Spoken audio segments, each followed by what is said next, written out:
Hi hello welcome to Kiran TV news. నేను మీ హరీష్. హైదరాబాద్ అంటేనే high-rise బిల్డింగ్స్కి ఒక బలమైనగా పునాది పడేటువంటి ప్రస్తుత ఈ పరిస్థితుల్లో ముఖ్యంగా సివిల్ ఇంజనీరింగ్లోనే 20 సంవత్సరాలకు పైగా అనుభవం ఉన్నటువంటి కంచెర్ల రాజ్ కుమార్ గారు మనతో పాటు ఉన్నారు.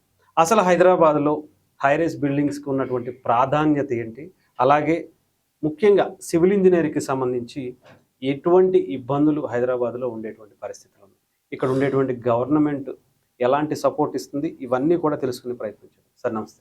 నమస్కారం. సార్, సివిల్ ఇంజనీరింగ్ రంగంలోనే మీకు దాదాపు 20 ఏళ్లకు పైగా అనుభవం. ఇప్పుడున్నటువంటి హైదరాబాద్లో హైరైజ్ బిల్డింగ్స్ అనేవి చాలా ఎక్కువ అవుతున్నాయి. ఎలా ఉంటుంది సార్ నిజంగానే ఇక్కడ అంత బలంగా పునాదులు ఉండేటువంటి పరిస్థితులు ఉన్నాయా సార్ హైరైజ్ బిల్డింగ్స్కి? అంటే పునాదులు అంటే మేము సివిల్ ఇంజనీరింగ్ సబ్జెక్ట్లో ఫౌండేషన్ అంటాం. అవును సార్, అవును.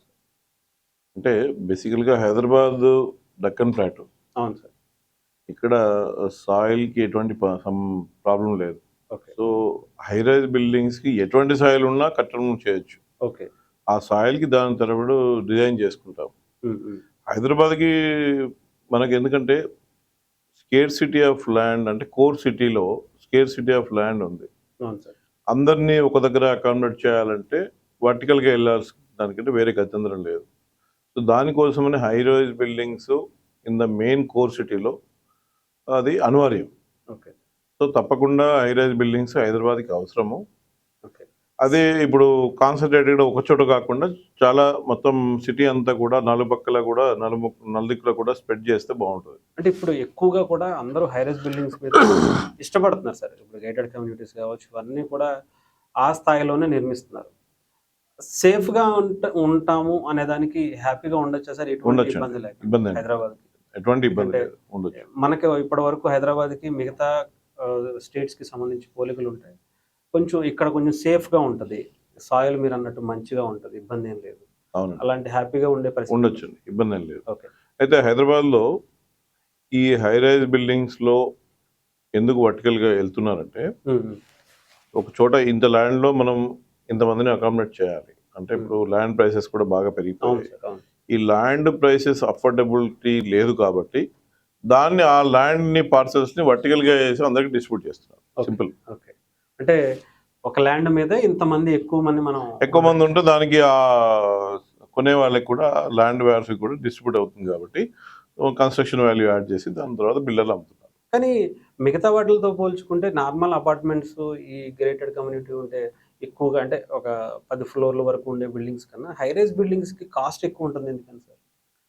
అంటే బేసికల్గా హైరైజ్ బిల్డింగ్స్లో ఎప్పుడైతే 12 ఫ్లోర్లు దాటిన తర్వాత 12 ఫ్లోర్ల వరకు కూడా కొంచెం సర్వీసెస్ అనేవి చాలా ఇంపార్టెంట్. అంటే వర్టికల్ ట్రాన్స్పోర్టేషన్, లిఫ్ట్స్ అనివ్వండి, స్టేర్ కేసెస్ అవనివ్వండి, తర్వాత ఈ పైకి వెళ్ళిన కొద్దీ రేపు ఎప్పుడన్నా ఫైర్ యాక్సిడెంట్ జరిగినప్పుడు దానికి సంబంధించిన సేఫ్టీ ఇష్యూస్ కోసం కానివ్వండి, లేకపోతే వీళ్ళందరికీ ఇప్పుడు 40 ఫ్లోర్లో బిల్డింగ్లో వాటర్ సప్లై సిస్టమ్ ఉంటుంది.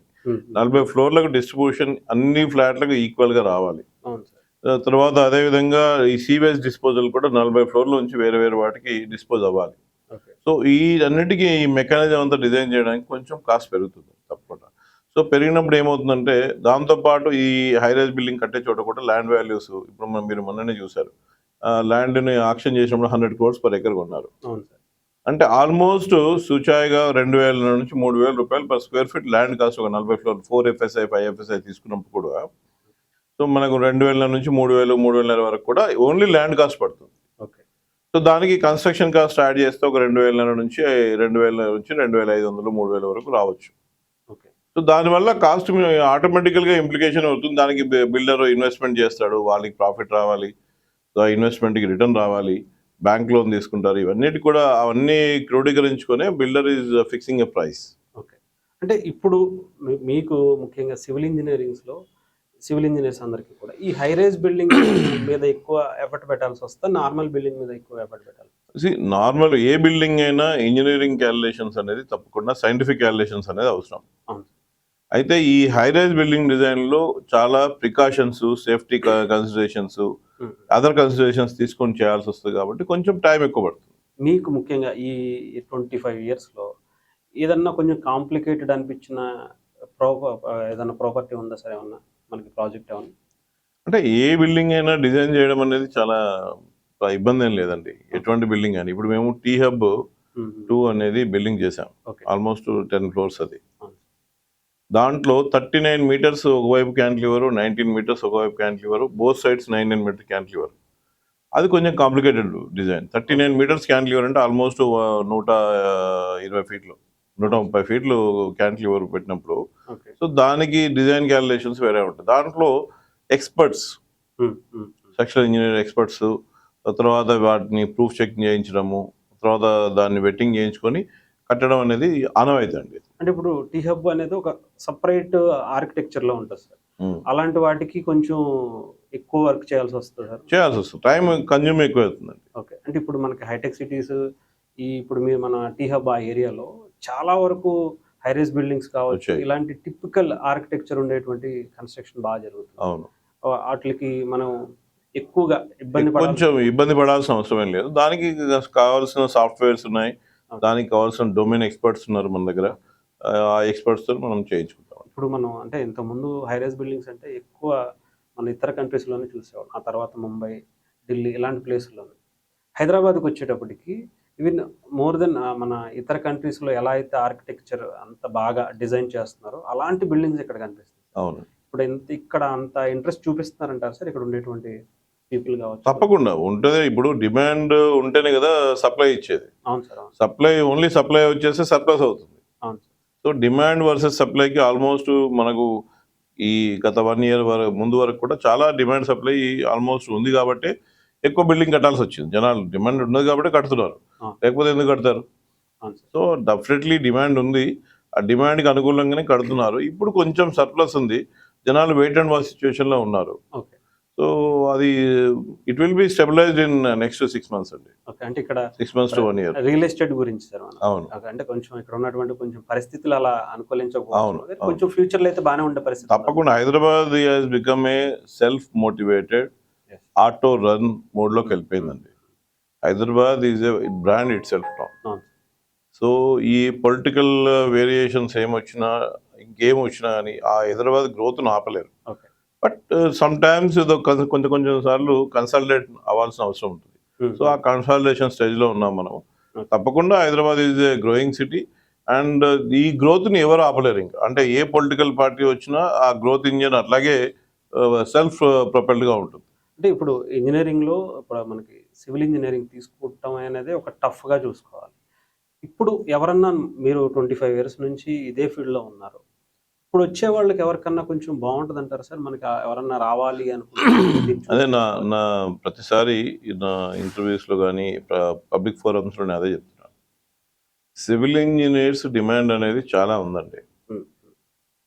ఆ సివిల్ ఇంజనీర్స్ డిమాండ్ ఉన్న చోట ఇప్పుడు ప్రతిదీ ఇన్ఫ్రా, మాకు మొన్న మినిస్టర్ గారు మళ్ళీ చెప్తున్నాడు అది, మన మినిస్టర్ గారు మా ప్రోగ్రామ్కి వచ్చిన రోజు ఆయన ఇల్లు ఉండే దగ్గర నుంచి బయటికి వెళ్ళిన దగ్గర నుంచి ఆఫీస్కి వెళ్ళి నీళ్లు తాగే దగ్గర నుంచి ప్రతిదీ మనము ఒక సివిల్ ఇంజనీర్ ద్వారా డిజైన్ చేయబడింది. సో ఈ సివిల్ ఇంజనీర్స్కి డిమాండ్ అనేది ఇన్ఫ్రా కానివ్వండి, వేరియస్ ఇన్ఫ్రా, మెడికల్ ఇన్ఫ్రా కానివ్వండి, రోడ్ ఇన్ఫ్రా కానివ్వండి, వాటర్ డిస్పోజల్ సిస్టమ్ ఇన్ఫ్రా కానివ్వండి, బిల్డింగ్స్ ఇన్ఫ్రా కానివ్వండి, ఎనీ ఇన్ఫ్రాకి సివిల్ ఇంజనీర్ అవసరం. సో బేసికల్గా ఈ సివిల్ ఇంజనీర్స్ ఏమవుతుందంటే ఇప్పుడు జనాలకి సివిల్ ఇంజనీరింగ్లో జాయిన్ అవుతే నాకు తక్కువ జీతం వస్తుంది మొదట. ఓన్లీ ఆ ఎక్స్పర్ట్ ఎప్పుడైతే ఇప్పుడు కొంతమంది సివిల్ ఇంజనీర్స్ ఐఐటీస్లో రిప్లేస్మెంట్లో 50 లక్షల జీతాలతో కూడా జాయిన్ అవ్వాలి ఉన్నారు.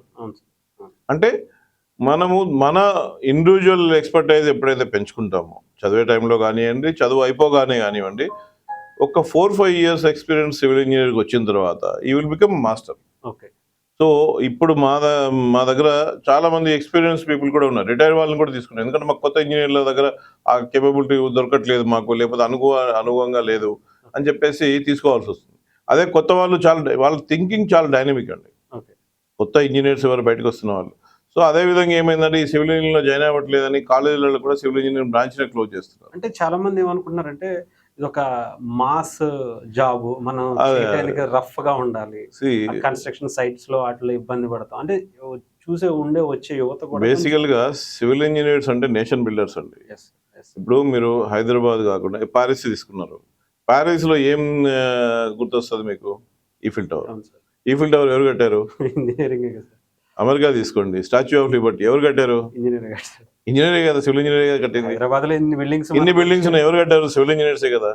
సో ఒక సిటీకి ఒక రికగ్నిషన్, ఒక ఐకానిక్ బిల్డింగ్స్ తోనే ఆ సిటీ అర్బన్ స్కేప్ తోనే వాళ్ళకి ఆ సిటీకి రికగ్నిషన్ వస్తుంది, అంతే కదండి. సో దాని మూలంగా దానికి ప్రతి సివిల్ ఇంజనీరే ముఖ్యం, ఇది మనం అర్థం చేసుకోవాలి.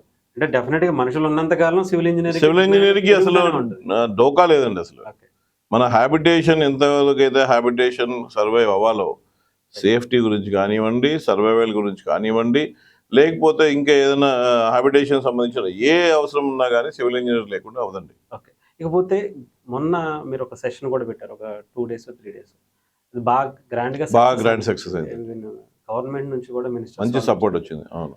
ఎందుకని సార్ ముఖ్యంగా గవర్నమెంట్ ముందు కూడా ఒక 3 ప్రతిపాదనలు కూడా పెట్టారని తెలిసింది.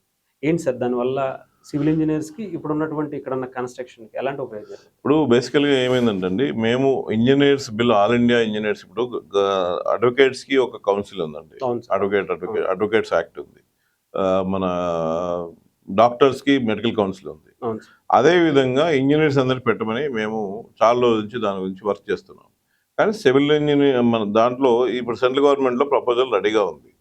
కానీ మేమేమంటున్నామంటే మాకు సివిల్ ఇంజనీర్స్, ఎందుకంటే మెయిన్ కోర్ సివిల్ ఇంజనీరింగ్ సబ్జెక్టులో సివిల్ ఇంజనీర్స్కి స్పెషల్ కౌన్సిల్ ఒకటి యాక్ట్ తీసుకురావాలనే ఉద్దేశంతో మొన్న మేము మినిస్టర్ గారికి అడగడం జరిగింది. వారు సానుకూలంగా స్పందించి civil engineers act in the lines of కర్ణాటకలో ఆల్రెడీ సివిల్ ఇంజనీర్స్ యాక్ట్ మొన్న కాంగ్రెస్ గవర్నమెంట్ వచ్చినాక యాక్ట్ ఎనాక్ట్మెంట్ చేసింది, గెజెట్ కూడా వచ్చేసింది. అంతకుముందు భుజ ఎత్తుకేక్ తర్వాత గుజరాత్లో కూడా ఎత్తుకేక్ వచ్చిన తర్వాత గుజరాత్లో కూడా సివిల్ ఇంజనీర్స్ యాక్ట్ అనేది తీశారు. ఎందుకంటే సివిల్ ఇంజనీర్స్ని ఇప్పుడు ఏదైనా చిన్న బిల్డింగ్ పడిపోయినప్పుడు రెస్పాన్సిబుల్ ఎవరిని చేస్తారు? దాన్ని డిజైన్ చేసిన స్ట్రక్చరల్ ఇంజనీర్ని, సూపర్వైజ్ చేసిన సివిల్ ఇంజనీర్ని స్కేప్ బోర్డ్ చేస్తారు. కానీ దాంట్లో అంతర్గతంగా ఏమేమి జరిగింది అవన్నీ చూడడానికి కూడా ఎవరికి రెస్పాన్సిబుల్, ఓన్లీ సివిల్ ఇంజనీర్నే స్కేప్ బోర్డ్ చేస్తున్నారు. అదే దానికే మేమేమనుకుంటున్నాం అంటే సివిల్ ఇంజనీర్స్ యాక్ట్ వస్తే దాంట్లో ఒక ఎథిక్స్, ఒక రెగ్యులేషను, ప్రతి ఇంజనీర్ అంటే గవర్నమెంట్ ఇంజనీర్ అవనండి, ఒక రీసెర్చ్ అండ్ అకాడమిక్ ఇంజనీర్ అవనివ్వండి, లేదా ప్రాక్టీసింగ్ ఇంజనీర్ అవ్వండి, ప్రతి ఒక్కరితో ఒక రిజిస్టర్ మెయింటైన్ చేస్తాం. రిజిస్టర్కి కంటిన్యూస్ ప్రొఫెషనల్ డెవలప్మెంట్ కోర్స్ ఇవ్వాలి. ఈ సంవత్సరంలో ఇన్ని సిపిడిస్ అంటే కంటిన్యూస్ ప్రొఫెషనల్ డెవలప్మెంట్ కోర్స్ ఇంత వస్తే వాళ్ళు నెక్స్ట్ లెవెల్కి ఎలిజిబుల్ అవుతారు.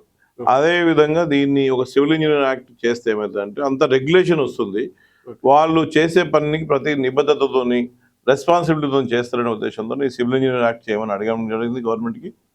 వారు సానుకూలంగా స్పందించారు. అదేవిధంగా సెంటర్ ఆఫ్ ఎక్సలెన్స్, ఇప్పుడు సివిల్ ఇంజనీర్లో మినిమం 36 నుంచి 45 ట్రేడ్స్, వేరే డిఫరెంట్ ట్రేడ్స్ ఉంటాయి. సో వాళ్ళందరికీ కూడా ఒక సెంటర్ ఆఫ్ ఎక్సలెన్స్ తయారు చేసి వేరే డివైన్ ఒక్కొక్క సబ్జెక్ట్లో, ఇప్పుడు వాట్సాప్లో ఉంది, వాట్సాప్లో డిజైన్ ఎలా చేయాలి, దాన్ని ఎగ్జిక్యూషన్ ఎలా చేయాలి, దాని సబ్జెక్ట్ మీద అట్లాంటివి వేరియస్ సబ్జెక్ట్స్ మీద కోఆర్డినేషన్ ఎలా చేసుకోవాలి, ఎంఈపీ అంటే మెకానికల్ అండ్ ఎలక్ట్రికల్ ప్లంబింగ్ సర్వీసెస్ని కోఆర్డినేషన్ ఎలా చేసుకోవాలి, దాని మీద ఈ కోఆర్డినేషన్కి ఒక సెంటర్ ఆఫ్ ఎక్సలెన్స్ పెడితే బాగుంటుందనే ఉద్దేశంతో మన మినిస్టర్ గారు సానుకూలంగా, ఆనరబుల్ శ్రీధర్బాబు గారు సానుకూలంగా స్పందించి ఎస్కీలో మీరు వాళ్ళకి కూడా చెప్పడం జరిగింది. అది ఎంతవరకు అవుతుందో చూస్తాం, బట్ తప్పకుండా అక్కడ కాకపోయినా ఎక్కడైనా చేయాలనే ఉద్దేశం అయితే మాకుంది.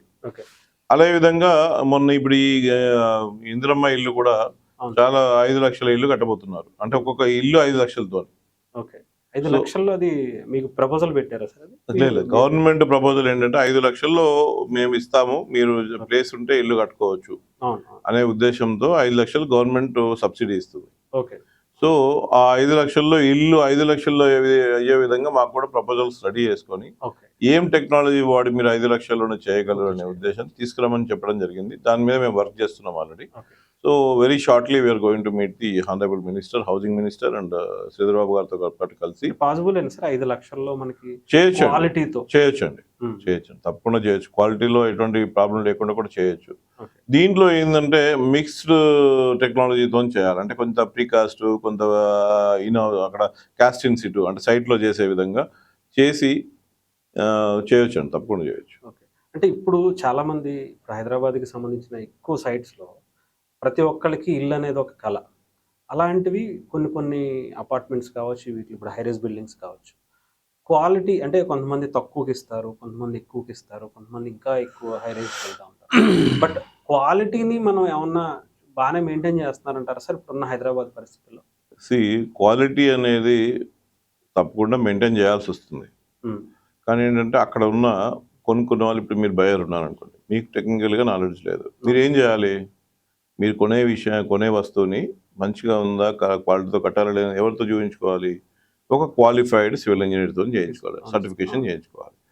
ఆ అవేర్నెస్ ఇవ్వడమే మా మెయిన్ ముఖ్య ఉద్దేశం. రైట్ రైట్ నిజమే సార్, అది ఎందుకంటే చాలా అవసరం. చాలా అవసరం. ఎందుకంటే ఇప్పుడు ప్రతిదీ అంటే కొన్ని చోట్ల నేను చెప్పకూడదు కానీ, బట్ కొన్ని చోట్ల ఓన్లీ మేస్త్రీలు కట్టిన ఇళ్ళ కొనుక్కుంటున్నారు, అంటే తక్కువకు వస్తుందని కొనుక్కుంటున్నారు. దాని తర్వాత సాయిల్ ఎలా ఉందో చూడరు, దాని ఫౌండేషన్ ఎలా ఉందో చూడరు. 4 రోజులకి చూస్తే ఒక 4-5 ఏళ్లలో మొత్తం ఇండ్లన్నీ కుంగిపోయి బీటలు వచ్చేసి ఇవన్నీ ఇబ్బందులు జరుగుతూ ఉన్నాయి. ఎప్పుడైనా ఎవరైనా, ఇప్పుడు మీరు 5 లక్షలు పెట్టి ఇల్లు కొనుక్కుంటే ఒక 5,000 పెట్టి ఒక సివిల్ ఇంజనీర్ని ఎంగేజ్ చేసుకుని క్వాలిటీ టెస్ట్ సర్టిఫికేషన్ చేంజ్ చేసుకొని చేయడం, దానికోసమే ఈ బిల్లు కూడా మేము ప్రతిపాదించింది. ఓకే, అంటే ఇప్పుడు మీరు అన్నట్టు ప్రతి ఒక్కళ్ళు ఎలా అప్రోచ్ అవ్వాలో తెలియదు సివిల్ ఇంజనీరింగ్ సంబంధించి. ఇప్పుడు మీరు అన్నట్టు 5,000లో వస్తారు కరెక్టే, బట్ ఎలా అప్రోచ్ అవ్వాలి? అలాంటి వే ఏమన్నా? ఆ వేస్ అండ్ మీన్స్ ఒక ఎస్ఓపి, స్టాండర్డ్ ఆపరేటింగ్ ప్రొసీజర్. ఒక సివిల్ ఇంజనీర్ దగ్గరికి ఒక క్లయింట్ వచ్చినప్పుడు ఏ విధంగా పారామీటర్స్ చెక్ చేయాలి అనేది మాకు స్టాండర్డ్ ప్రోటోకాల్స్ ఉన్నాయండి. ఓకే, సో దాని ప్రకారం వాళ్ళు చేసుకోవచ్చు. మాకు ఐఎస్ కోడ్స్ ఉన్నాయి, ఇండియన్ స్టాండర్డ్ కోడ్స్ ఉన్నాయి, తర్వాత వేరే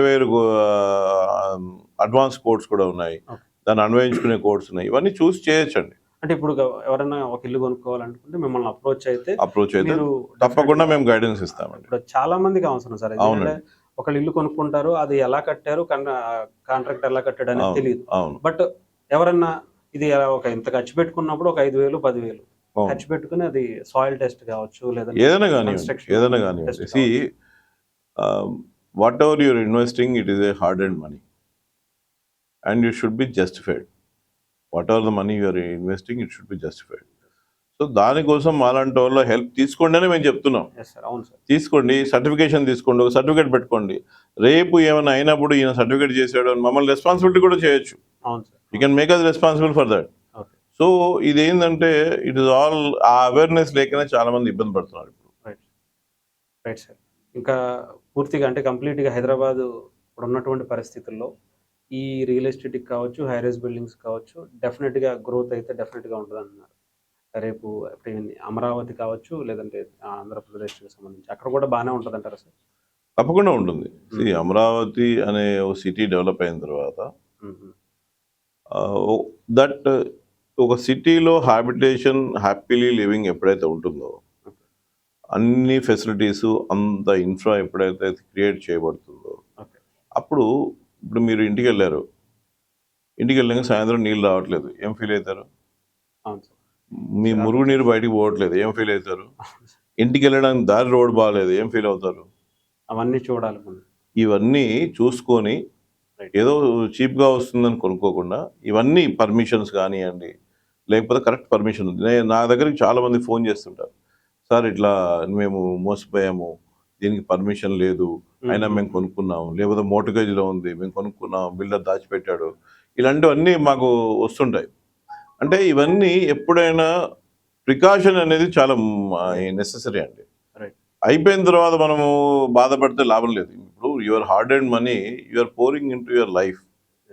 ఇల్లు అనేది ప్రతి ఒక్కరికి ఒక స్వప్నం. సో దాన్ని మనము కరెక్ట్గా మీరు సొంత కష్టపడి సంపాదించిన డబ్బుని కరెక్ట్గా ఉపయోగిస్తున్నామా లేదా అనేది టెక్నికల్ ఎక్స్పర్ట్స్ ఉన్నారు, వేరు లీగల్ ఎక్స్పర్ట్స్ ఉన్నారు, వాళ్ళందరూ సజెషన్ తీసుకొని చేస్తే మీకే మంచిది. సో అది ఎప్పుడూ మేము అడ్వైజ్ చేస్తాం. మీ కంపెనీ ఏంటి సార్? మాది ధృమతరు కన్సల్టెంట్స్ అని మేము 97లో స్టార్ట్ చేసాం. మా వైఫ్ ఆర్కిటెక్ట్ చేతన, ఇద్దరం కలిసి స్టార్ట్ చేసాము. లాస్ట్ 20 సంవత్సరాల పైబడి మేము చాలా ప్రాజెక్ట్స్ చేస్తున్నాము కూడా. మేజర్లీ గవర్నమెంట్ చేస్తున్నాం, ఇంతకుముందు కన్స్ట్రక్షన్ కూడా చేసాము, ఇప్పుడు కూడా కన్స్ట్రక్షన్ కంటిన్యూగా చేస్తున్నాము. So we are doing very well. అంటే మేము కంటిన్యూస్గా ఒక 40 నుంచి 50 మందికి గత 25 సంవత్సరాలుగా ఎంప్లాయ్మెంట్ ఇస్తూ, మాది మేము చూసుకుంటూ హ్యాపీగా ఉన్నాం. Right sir, thank you. చాలా వాల్యుబుల్ డిస్కషన్ చేశాం. Thank you so much.